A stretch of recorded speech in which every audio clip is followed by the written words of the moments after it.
it again. All right. So I'm in my good stance, right? So when I grab this collar, guys, a lot of us are reaching either a cross collar or just not getting that hand placement right. Everyone feel your collarbones. Feel right there. That's where your grip should be. So when I set my grip on that collarbone, the top two knuckles are arching his collarbones right now. Like when I punch James in the collarbone right there, that hits. It doesn't feel great, which is part of the reason I do this. When I'm moving you with your collar, I'm not saying I hit people in jiu-jitsu matches. I'm saying that when I push forward, pull back, and push that back, contact is made, right? Things happen. Jiu-jitsu sucks sometimes, right? Another thing, when I'm here and I'm moving him, this hand is addressing the problems as necessary until we start the shot. So that can mean a variety of problems it's trying to solve. So when I'm here, it could be hand fighting. He could be grip fighting, and I could be looking to keep him off my hands here.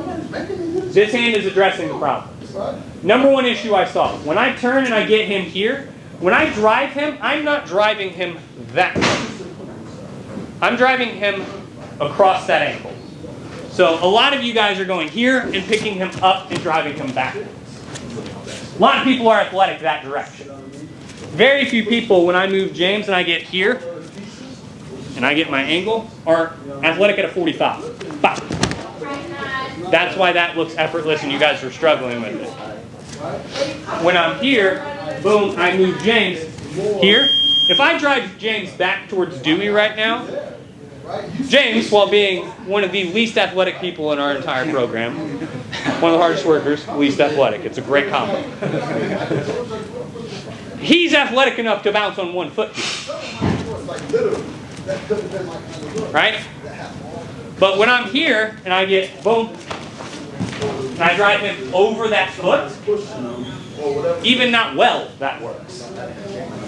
Wasn't even a good angle because I drove the weight over the foot. So when I'm hitting this single, guys, I have to hit that angle, and when I drive across, I'm driving that over, like you're hitting the crossover here. So, right?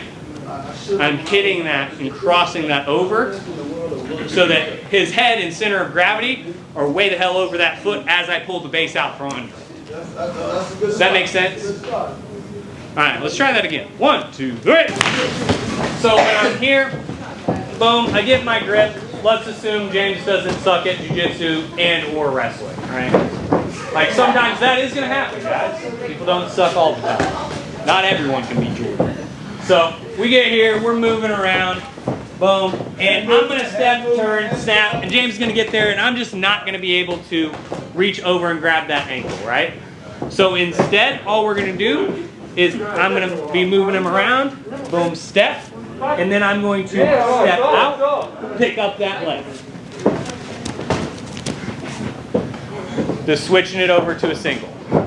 Now, from here, there are a variety of finishes.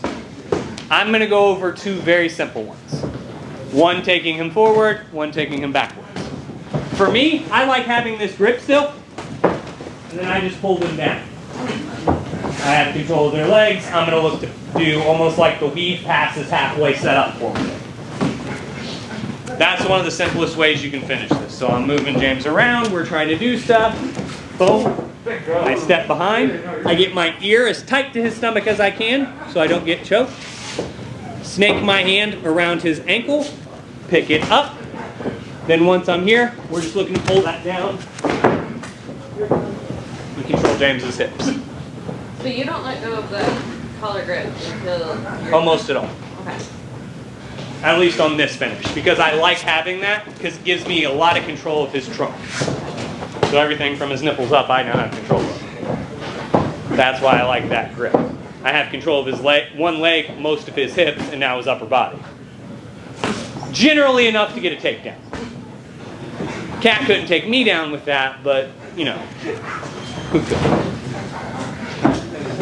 So, questions on that first, the setup into the shot or the finish there? The setup is the same? Yeah, setup's the same.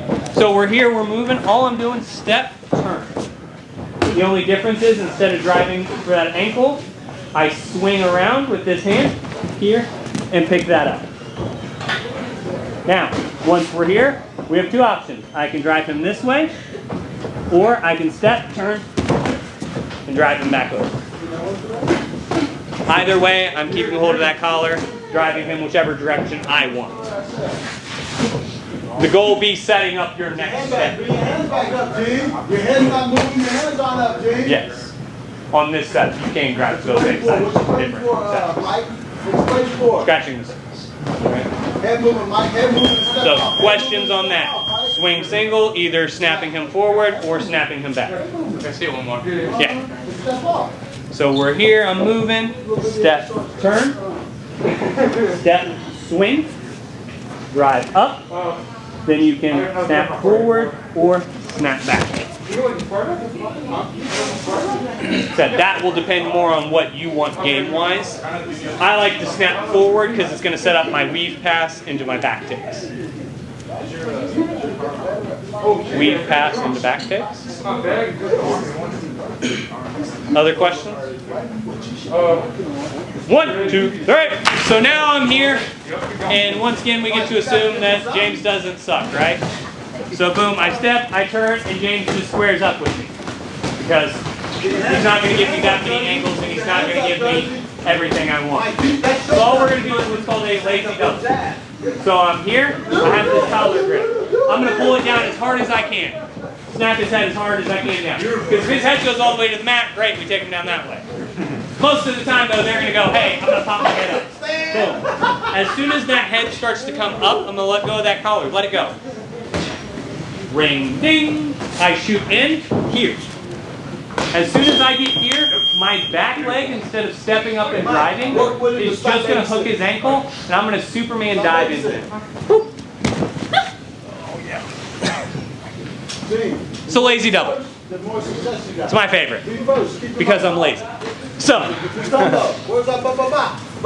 I think lifting and doing all the cool showboaty stuff was really fun when I was like 18 and doing adult divisions. I'm 30. We're not doing that shit anymore. So boom, I'm here, we're moving.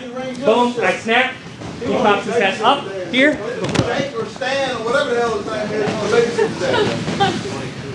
Quick two.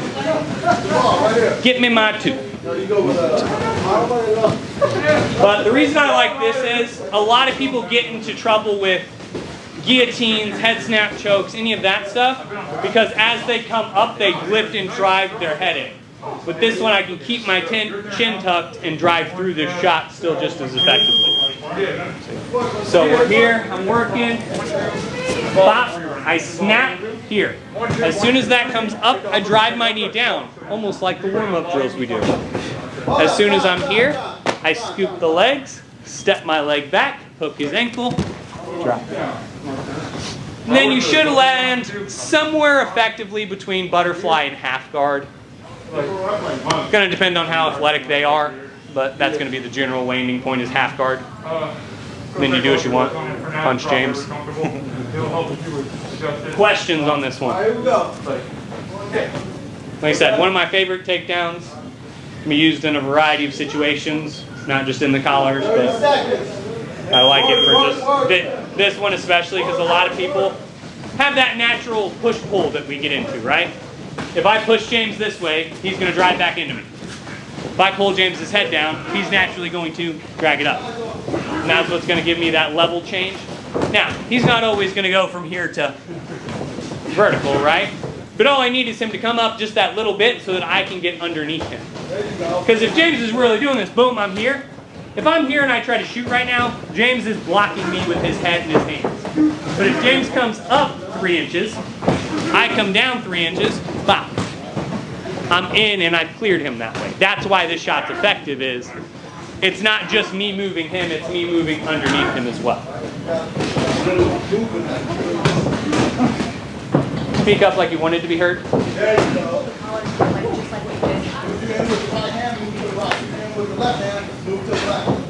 Bop, here. Bop.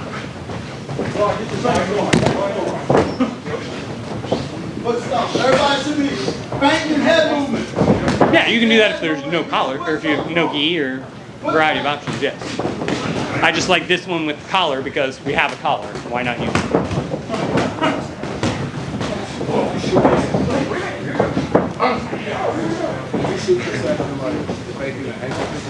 Yeah, I'll use this as a chain, guys. Realize this is step 1, 2, 3 of a good takedown chain.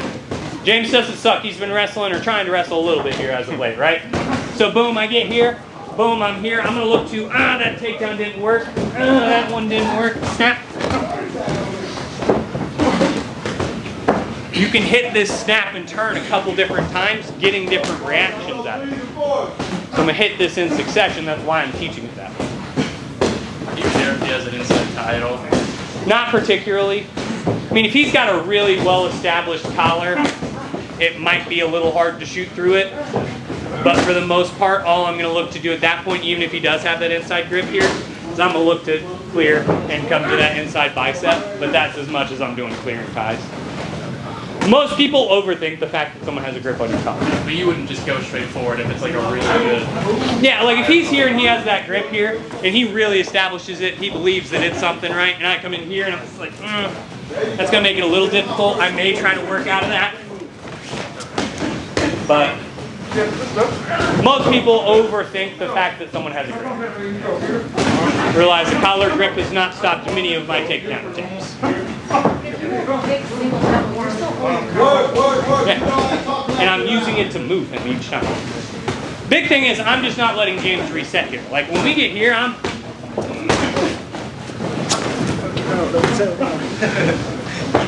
Bop, bop, bop. All right. 1, 2, 3.